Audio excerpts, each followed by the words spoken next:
Hello, hello, hello. Why is my background not right? Um, hold on. Wish I could change my background. There we go.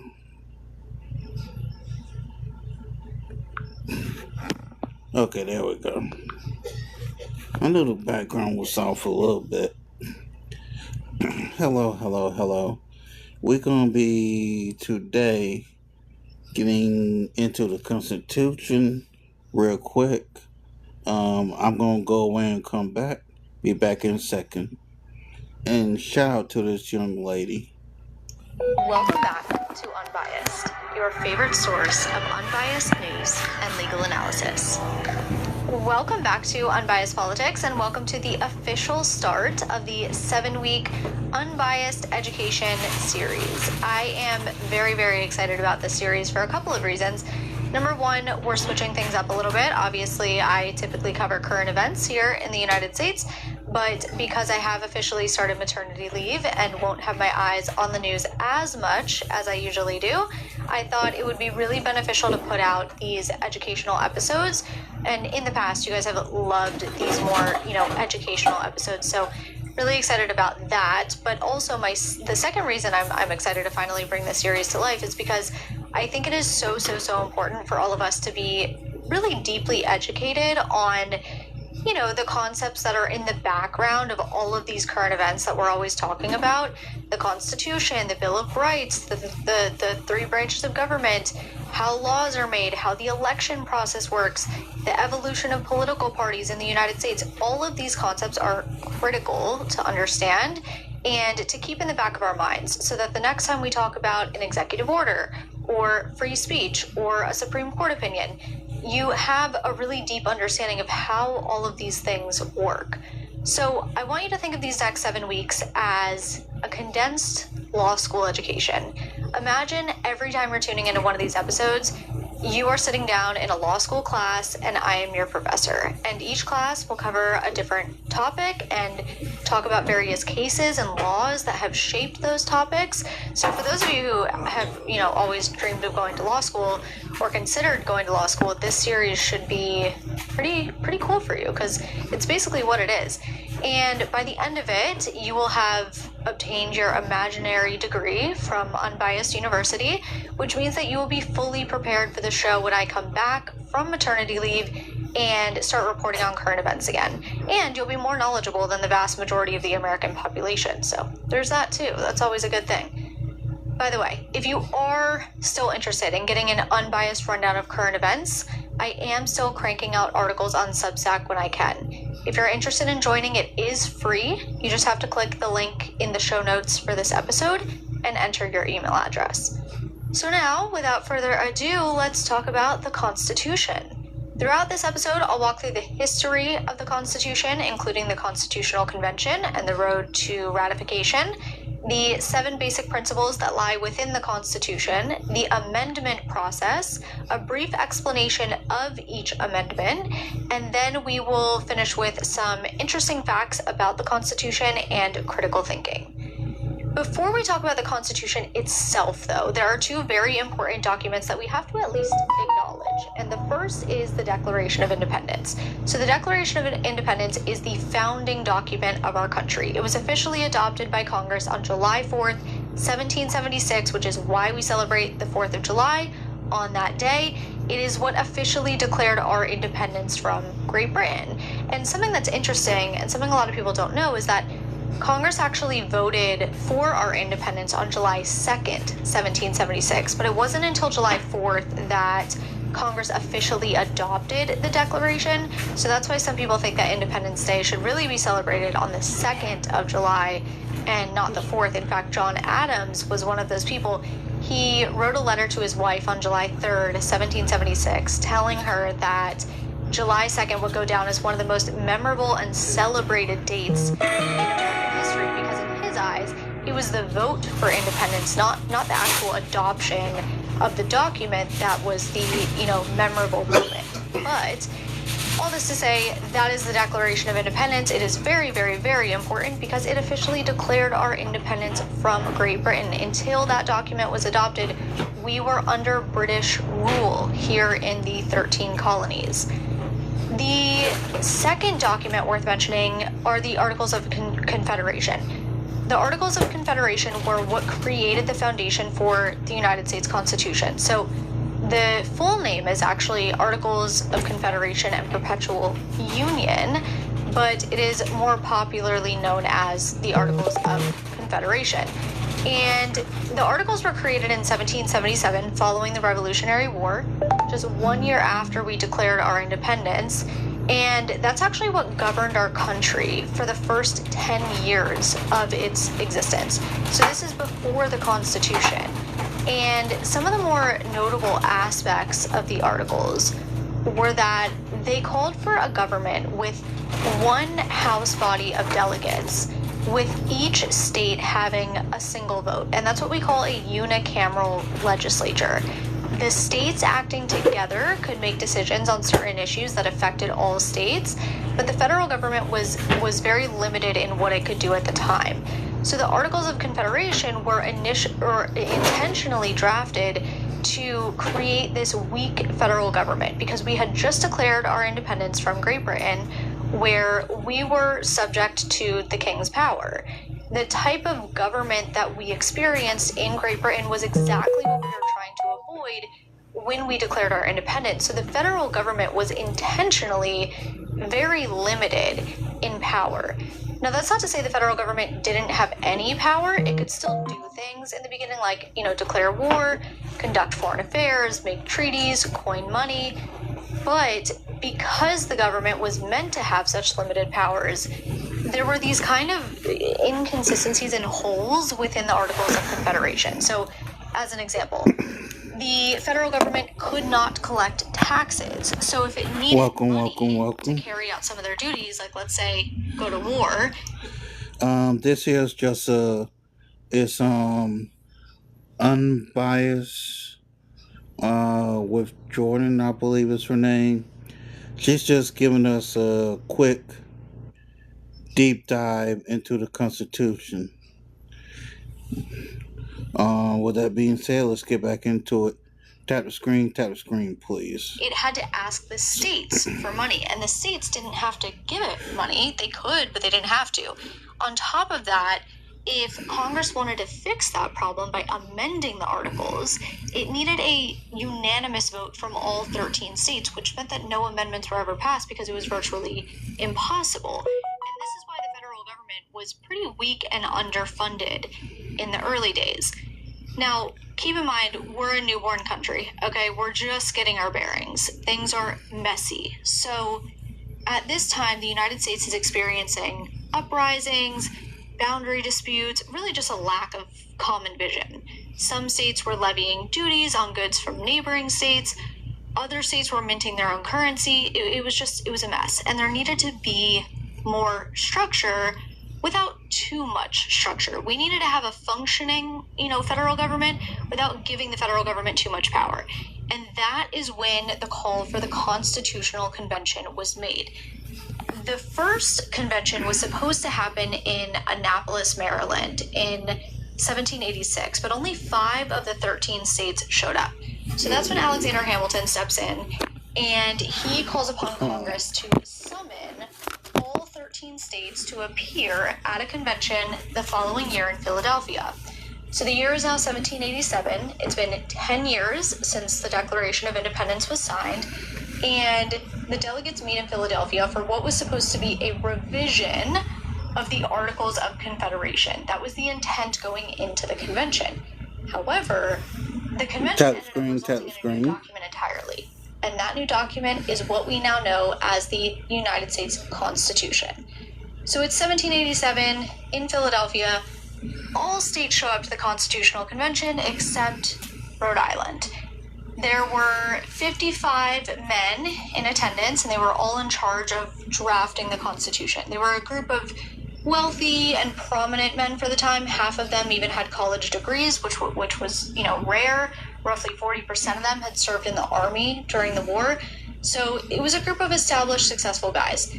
Now, the idea to kind of move away from revising the Articles of Confederation and create this entirely new document really stemmed from the fact that these delegates from the states agreed on two general goals. The first thing they agreed on is they wanted to create a Republican form of government. And it's not Republican as you think of today when you think of, Republican and Democrat political parties.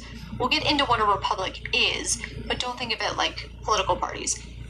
So their first goal was to create this Republican form of government, and they wanted a new constitutional form of government. They were all pretty much in agreement that the government should have 3 branches, and it should be a republic with representatives rather than a democracy. But they didn't agree on everything, because no one ever does, right? The biggest disagreements were between the small and large states, the northern and southern states, and the slave states and the free states. So as an example, James Madison proposed the Virginia Plan. The Virginia Plan called for a 2-house legislature, otherwise known as a bicameral legislature, with representation in both houses proportional to a state's population. So that would be equivalent to what we see in the House of Representatives today, right? He wanted that in both houses.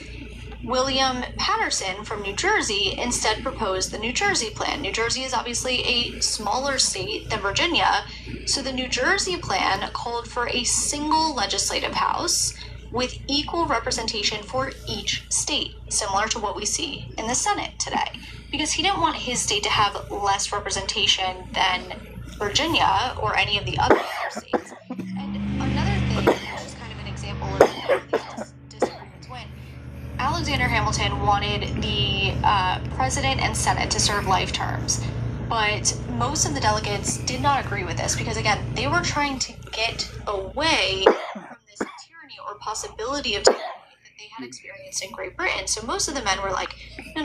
The last thing we want is someone serving an entire life term and us having no way of getting someone else to take that person's place if they happen to be a tyrant. So Hamilton's proposal did not go over well. But anyway, let's get back to the Virginia and New Jersey plans because those actually played a huge role in shaping the country as we know it today.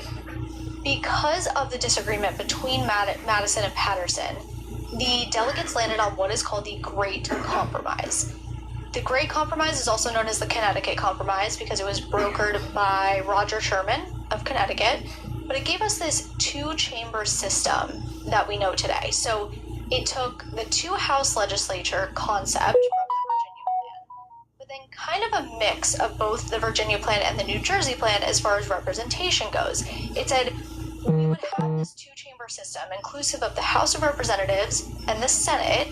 The House of Representatives would have representation proportional to each state's population, and the Senate would have 2 members from each state regardless of the state's population. House members were to serve 2-year terms, senators served 6-year terms, with 1/3 of them being up for election in every 2-year cycle. And that's exactly the system that we have in place today.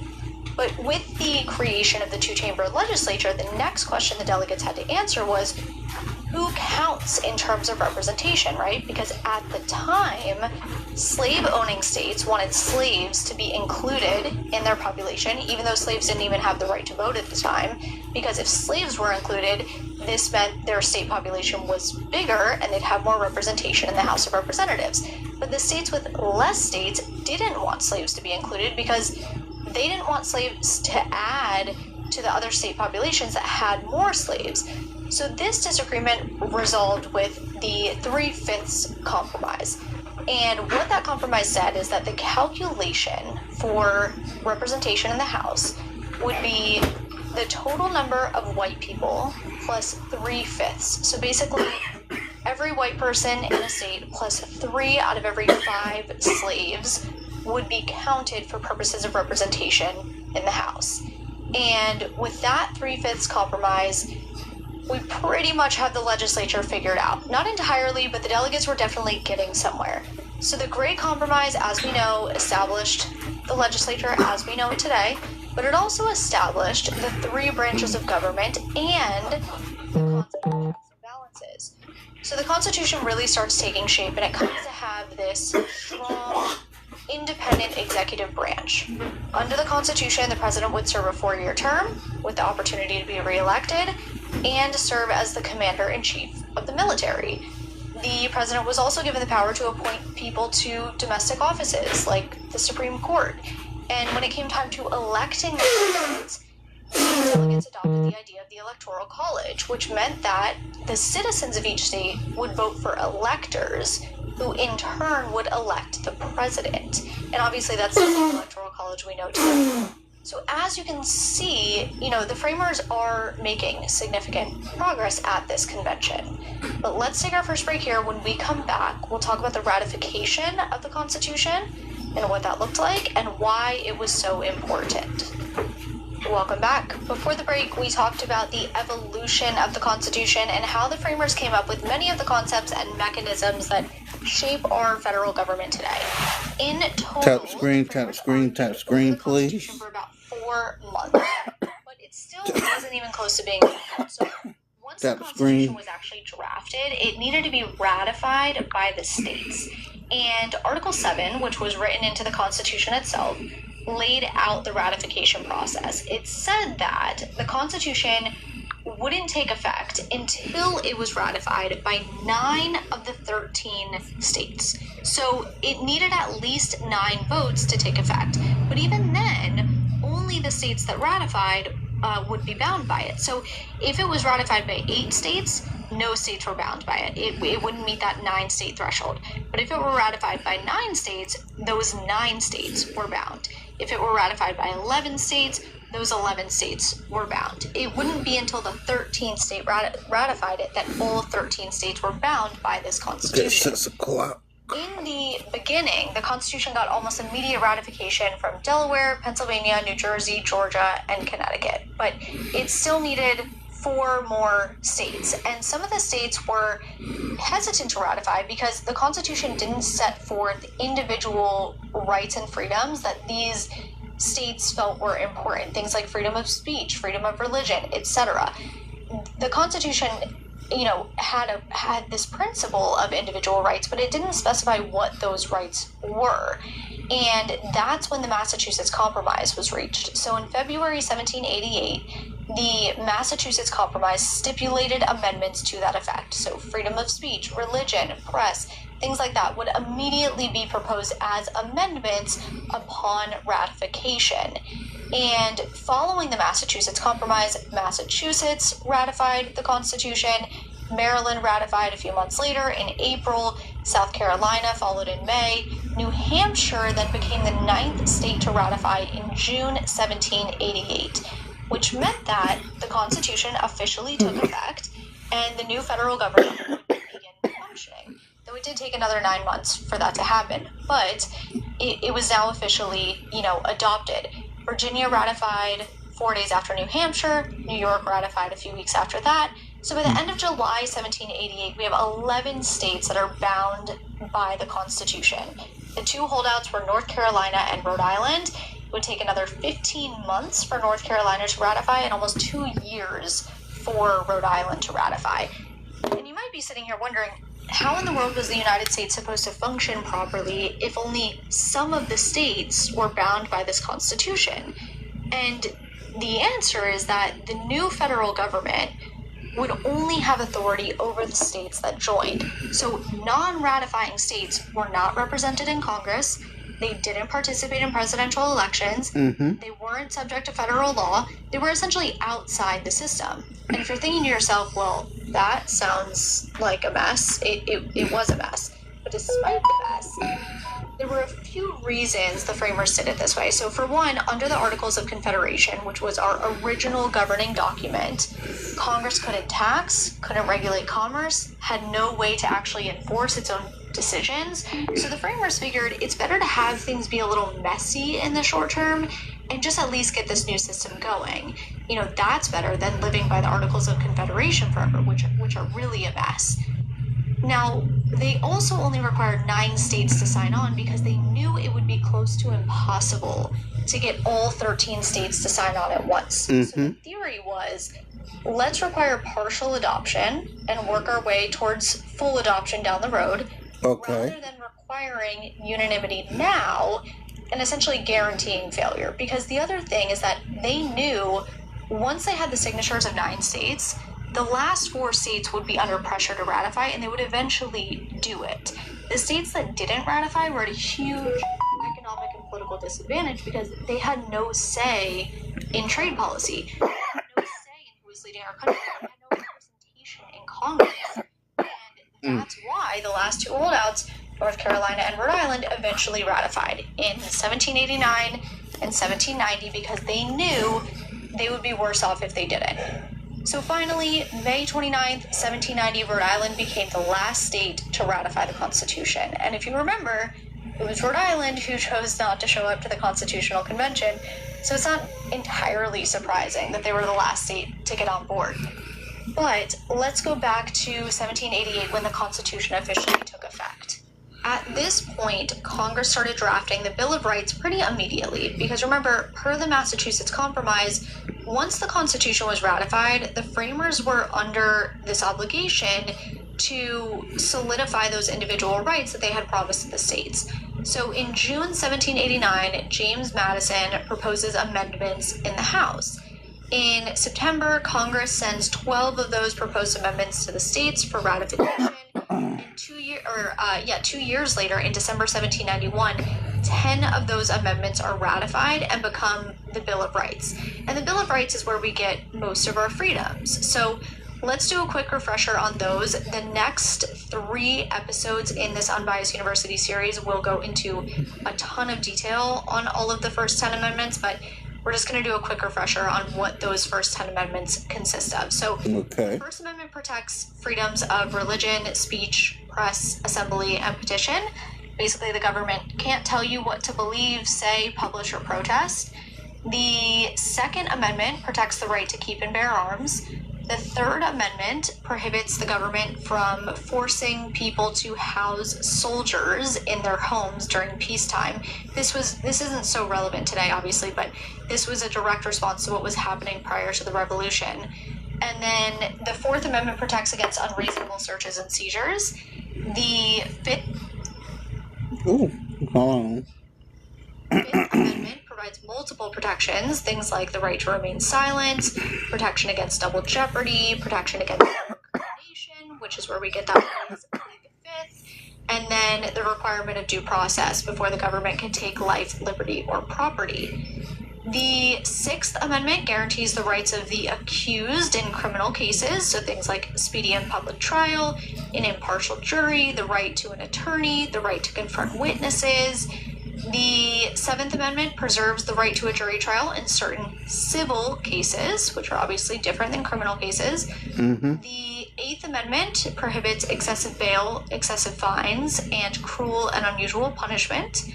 The Ninth Amendment says that people have rights beyond those explicitly listed in the Constitution. And then finally, the 10th Amendment reserves powers not given to the federal government to the states or to the people. And that's a big part of federalism right there, which we'll talk about more in a little bit. So the Bill of Rights was and is a critically important document. So much so that, like I said, over the next 3 episodes, we will be breaking down those amendments even further. But outside of the Bill of Rights, there are 17 other amendments that exist, because in total the Constitution has been amended 27 times, most recently in 1992. So in the last 235 years, there have only been 17 amendments to the Constitution. And there's a reason there's only been 17. Amending the Constitution is incredibly difficult, and the framers designed it this way on purpose. But an amendment can be passed one of 2 ways, although all 27 amendments so far have used the same process. The first method, which has been used every single time, starts in Congress. So 2/3 of both the House and the Senate vote to propose an amendment. That proposed amendment is then sent to the states for ratification, either through state legislatures or through state ratifying conventions, depending on which method Congress chooses.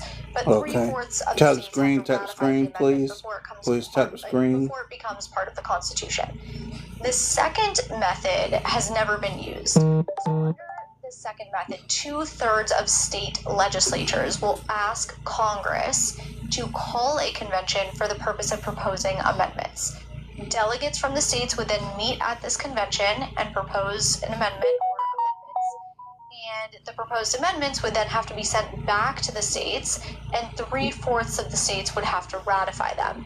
Again, either through their legislatures or through state conventions before they could become amendments to the Constitution. So no matter which way an amendment is proposed, it always takes 3/4 of the states to ratify it. Now, knowing that, and knowing every time we've adopted an amendment, it has started in Congress and subsequently been ratified by the states, let's talk about what each of those amendments are. As we know, the first 10 amendments make up the Bill of Rights. We already went over those, so we'll pick up with the 11th Amendment. The 11th Amendment was ratified in 1795, and it limits the ability of individuals to sue states in federal court. And this was a response to an early Supreme Court case where the Supreme Court allowed citizens of South Carolina to sue the state of Georgia for unpaid debts.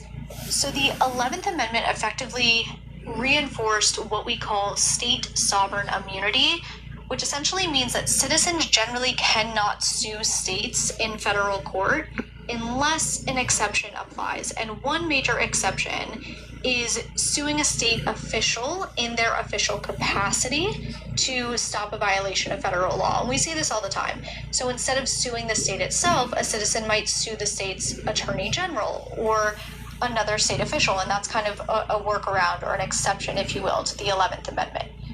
The 12th Amendment, which was ratified in 1804, reworked the Electoral College process. So it clarified how presidents and vice presidents are elected, what happens if no candidate receives a majority of the electoral votes. It made clear that the vice president has to meet the same constitutional eligibility requirements of the president, those being 35 years of age at the time of inauguration, a natural-born citizen of the United States, and having lived in the United States for at least 14 years.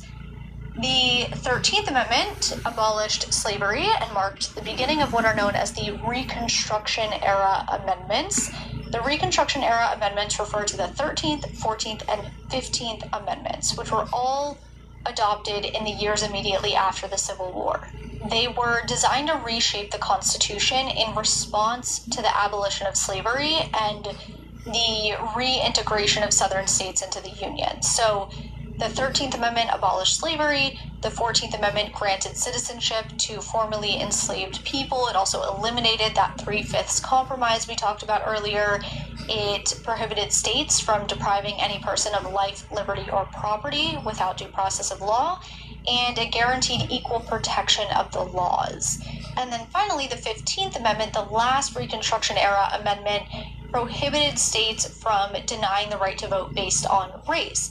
Now, it's worth noting that the 15th Amendment did establish the very important constitutional principle of people being able to vote regardless of race. But even still, a lot of the states were still using other tools like poll taxes and literacy tests. Poll tax and Jim Crow laws. Despite the 15th Amendment, it wasn't until the Civil Rights Act of 1964 and the Voting Rights Act of 1965 that those barriers were really removed and black voters actually had an unhindered right to vote.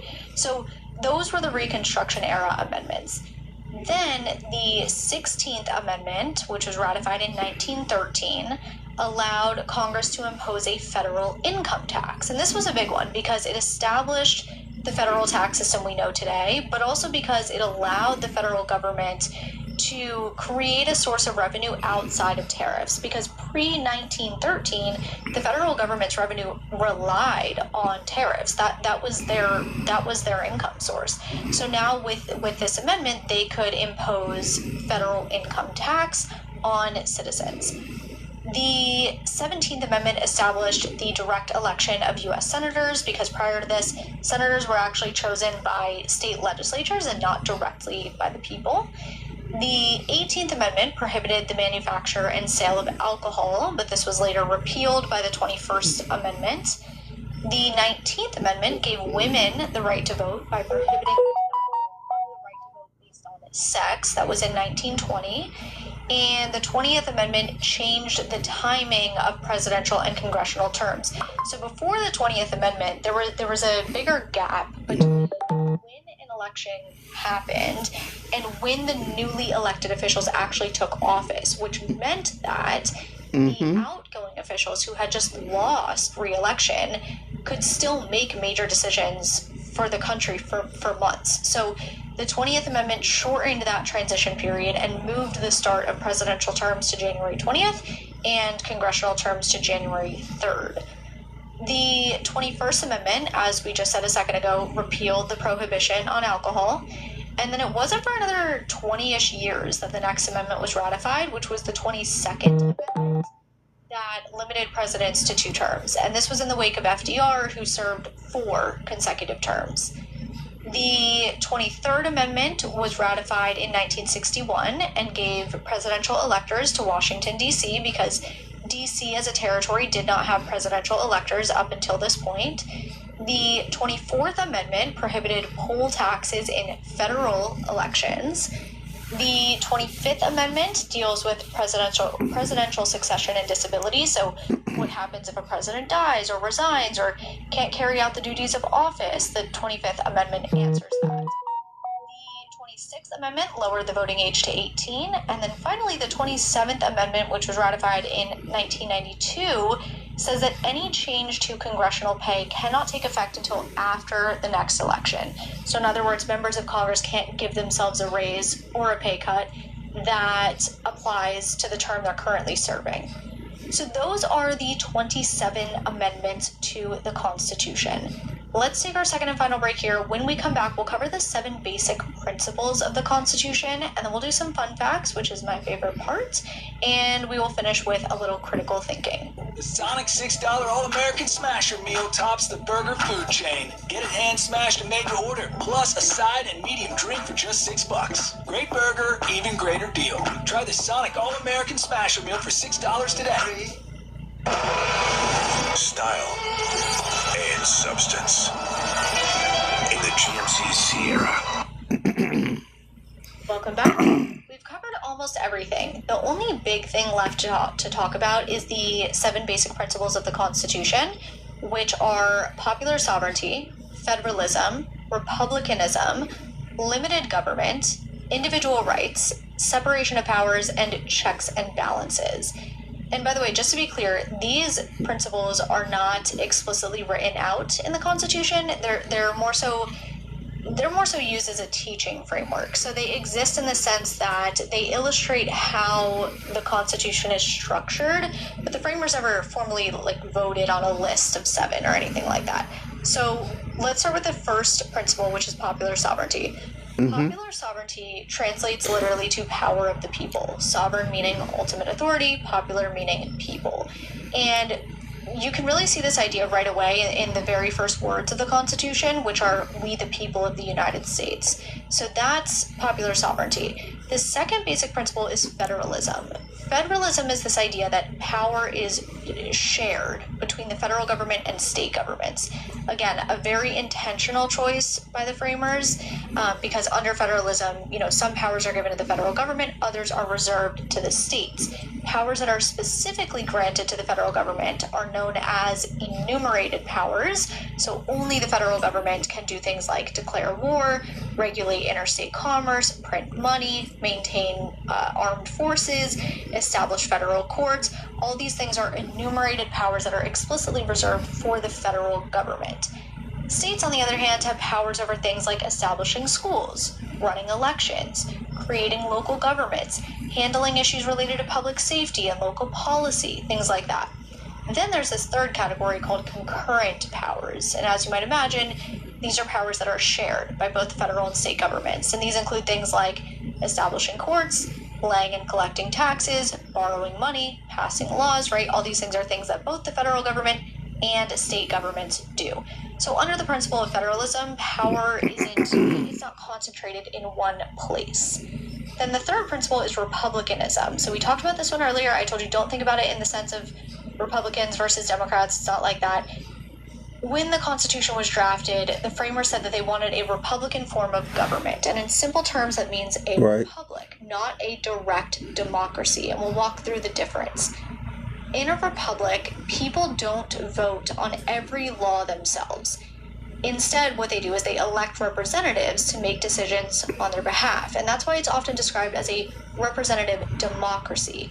The framers were cautious of a direct democracy where the majority rules on everything directly, because in a direct democracy, the people vote directly on laws and policies themselves rather than electing representatives to do it for them.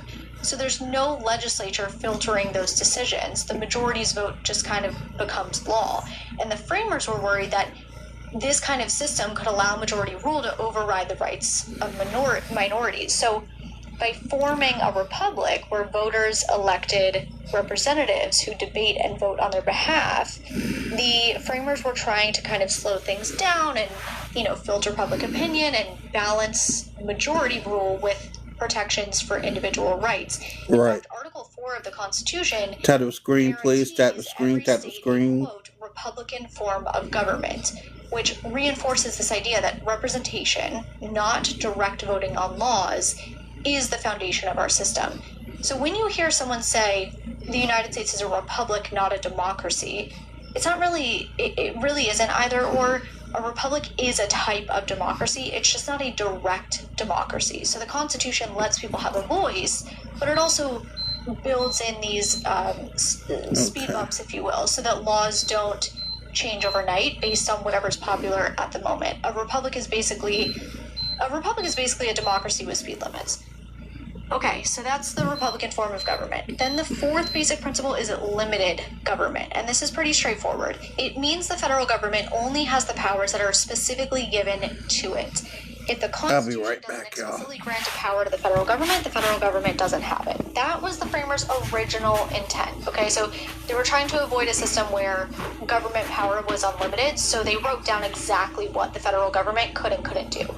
As we know, that's not so much the case anymore, in the sense of, over time, the way that those powers are interpreted has expanded. So a good example of this is federal labor laws. The Constitution doesn't explicitly say Congress can regulate things like wages or workplace safety, but over time, courts have interpreted Congress's explicit power to regulate interstate commerce broadly enough to cover economic activity that affects trade between states. So even if, a business operates within one state, the federal government can still regulate it if that activity has an impact on interstate commerce. And that's how we end up with national labor standards. So while the federal government is still considered a government with limited powers, courts have also recognized over time that some powers are implied in the Constitution, and that certain constitutional provisions, like Congress's power to regulate interstate commerce, can be applied more broadly than maybe the framers intended. The fifth basic principle is the separation of powers. This means that government power is divided among three branches: the legislative, executive, and judicial branches. Each branch has its own distinct role, right? The legislative branch makes the laws, the executive branch enforces the laws, and the judicial branch interprets the laws. But the system of separation of powers doesn't stop there, because as we know, each of these branches also has the ability to limit the power of the others, which is known as checks and balances. Checks and balances also happens to be the sixth basic principle. The idea of checks and balances is that even though power is divided among three branches, no branch is to operate alone or with too much power. So each branch has tools that allow it to limit the power of others. For example, Congress can pass a law, but the president can veto it. If the president vetoes it, Congress can override that veto with a 2/3 vote. The courts, including the Supreme Court, can review laws and executive actions and declare them unconstitutional if they violate the Constitution. So each branch is constantly checking on each other, and together, those two principles, separation of powers and checks and balances, ensure that no single branch of government becomes too powerful. Because again, the framers didn't want a single branch of government to ever have too much power. So by separating power and building in these checks, the Constitution created a system where the branches oversee one another and keep any branch from dominating the rest.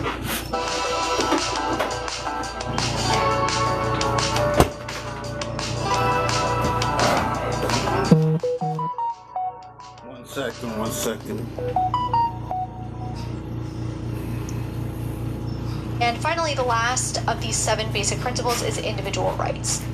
This principle means that every person has certain fundamental rights that the government cannot take away. And not only that, but the government has an obligation to respect and protect those rights.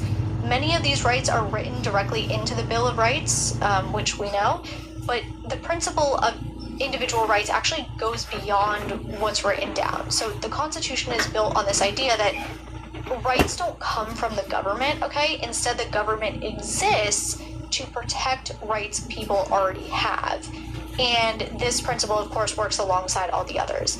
So limited government restricts what the government can do. Separation of powers and checks and balances prevent power from concentrating in one place. Federalism divides authority between levels of government. And together, those systems exist to protect our individual liberties and freedoms. So those are the 7 basic principles of the Constitution. At this point in the episode, we've really covered just about everything. Now it's time for my favorite part, which is the fun facts, and I'm just going to kind of rattle these off. Only one amendment to the Constitution has ever been repealed, and I'll give you a second to yell out the answer since we did go over it in this episode. For those of you that said the 18th Amendment, you are correct. And for those of you wondering what it takes to repeal a constitutional amendment, you essentially just have to follow the process for passing a new constitutional amendment that repeals the old one. So just like any amendment, a repeal amendment can be proposed one of 2 ways. Either 2/3 of the House and Senate vote to propose the repeal amendment, and then 3/4 of the states ratify it, which is what happened with the 21st Amendment, or 2/3 of state legislatures request a convention to propose a repeal amendment, and then 3/4 of the states ratify it. The second fun fact is that the original United States Constitution can be found in the upper level rotunda of the National Archives Museum in Washington, D.C., along with the Declaration of Independence and the Bill of Rights. The actual pages of these documents are displayed behind protective glass that is framed with titanium to preserve the parchment paper's quality and prevent erosion. And the cases are filled with argon gas, kept at about 67 degrees Fahrenheit, with roughly 40% humidity. So they've definitely got it down to a science when it comes to protecting those pages. The third fact is that the Constitution does not require that the Speaker of the House be a member of the House. With that said, a non-member has never been chosen as Speaker, but membership is actually not required in the Constitution. Fact number 4, 2 of the country's founding fathers/presidents did not attend the Constitutional Convention, and I'll give you 3 seconds to guess who they are. That would be John Adams, who was ambassador to Great Britain at the time, so he couldn't be there, and Thomas Jefferson, who was ambassador to France. Fact number 5, Pennsylvania is misspelled in the Constitution. The word Pennsylvania can be found above the signers' names, and it's spelled with only 1 N instead of 2. Fact number 6 is that the Constitution was actually penned by a man named Jacob Challis. Challis was a Pennsylvania General Assembly clerk. He was paid $30 to write the Constitution, which is equivalent to about $1,000 today. Fact number 7, the Constitution contains 4,543 words, including the signatures, not including the amendments. And it's written on only 4 pages. The Constitution is only 4 pages long, but each of those 4 pages is about 29 by 24 inches. So if the Constitution were written, at the same text density on standard 8.5 by 11 pages, it would take up closer to 30 pages. Still not much, considering we have laws in this country that take up thousands of pages. And the eighth and final fun fact I have for you is that President George Washington's first presidential proclamation recognized a Thanksgiving holiday to be celebrated on November 26th, 1789, for the purpose of expressing gratitude for the opportunity to establish the Constitution. So those are the fun facts. Now it's time to finish this episode with some critical thinking. We talked about how the framers were hesitant to give the government too much power because of what they experienced under British rule. But they also clearly understood the importance of having a centralized government. So my first question is this. Would you say the Constitution was designed more to empower government or restrain it? And what supports your answer? Second, do you feel as if the amendment process is too difficult, or do you think that's the point? And then here's a fun question. If you were to be granted the power to draft and ratify one amendment to the Constitution, and it would make it in, what would it be? That is what I have for you today. I hope you thoroughly enjoyed this episode and enjoyed your first class at Unbiased University. I hope to see you back in the next class where we'll cover the first, second, and third Thank y'all for amendments being to the here. Constitution, which See are y'all again very important soon. amendments